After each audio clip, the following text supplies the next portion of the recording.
அதிசயங்கள் செய்கிறவர் நம் அருகில் இருக்கிறார்.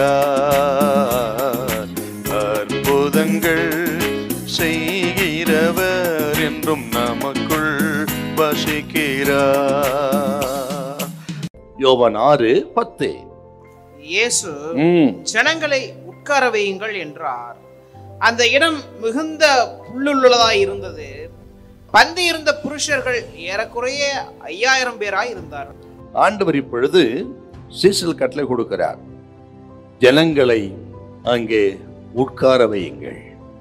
அதை கேட்ட சீசர்கள் அப்படியே கீழ்ப்படிந்து ஜனங்களை உட்கார வைத்தார்கள்.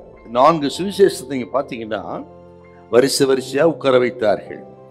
50 பேராக, 100 பேராக, ஆக புல்லுள்ள ஒரு நல்ல இடத்துல அவர்களை வரிசை வரிசையாய் ஒரு பந்திக்கு உட்கார வைப்பது போல, விருந்துக்கு உட்கார வைப்பது போல அவர்கள் உட்கார வைத்தார்கள் அப்படின்னு நம்ம பார்க்கிறோம். அப்படியானால் ஆண்டவர் சொன்ன அந்த வார்த்தைக்கு கீழ்ப்படிந்து சீசரங்க செயல்பட்டார்கள். அது வனாந்தரம் தான், பெருமையான இடம் தான், இருப்பதோ 5 அப்போ 2 மீன் தான். ஜனங்கள் 5000 அதிகமா இருக்கிறார்கள், பசியோடு இருக்கிறார்கள். எல்லாம் தெரிந்தும் ஆண்டவர் வார்த்தையை கேட்டு அவர்கள் கேள்வியே கேட்கல, அவர்களை உட்கார வைத்தார்கள் என்றால் சீசருடைய கீழ்ப்படிதலை குறிக்கிறது. அருமையான கர்த்தருடைய பிள்ளைகளே, ஆண்டவர் சொல்ற வார்த்தைக்கு அப்படியே நாம் கீழ்ப்படியும் பொழுது தான் அங்கே ஒரு அற்புதம் நடக்கும்.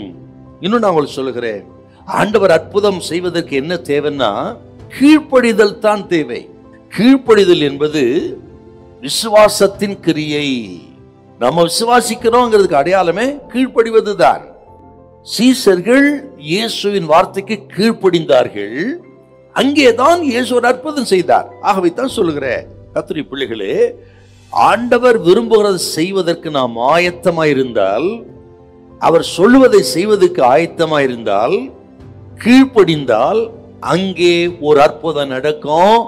வனாந்தரம் விருந்து சாலையாய் மாறும். அந்த இடம் பசும் புல் நிரம்பின ஒரு இடமா இருக்கிறது. அதன் மேல் உட்கார வைக்க சொல்றாரா. உட்கார வைங்கள் மட்டுமல்ல, பசும் புல்லின் மேல். இதோட ஆவிக்குரிய அர்த்தம் என்னன்னு கேட்டு, ஆண்டவர் யாருன்னு கேட்டீங்கன்னா அவர் ஒரு நல்ல மேய்ப்பன். நல்ல மேய்ப்பன் யாருன்னா, ஆக பசும் புல்வெளியிலே தன் ஆடுகளை மேய்க்கிற நல்ல மேய்ப்பன். புல்லுள்ள இடத்துல உங்களை மேய்க்கிறவர், உங்களை ஆசீர்வதிக்கிறவர், அமர்ந்திருக்க பண்ணுகிறவர், உங்களை கைவிட மாட்டார். அவர் சத்தம் கேட்கிற ஆடுகளாய், அவர் பின்பற்றுகிற ஆடுகளாய் இருந்தீங்கன்னா கர்த்தர் சொல்றாருங்க, புல்லுள்ள இடத்துல அமர பண்ணுவார், உங்களை போஷிப்பார், கர்த்தர் உங்களை கைவிடவே மாட்டார். ஹல்லேலூயா, ஹல்லேலூயா.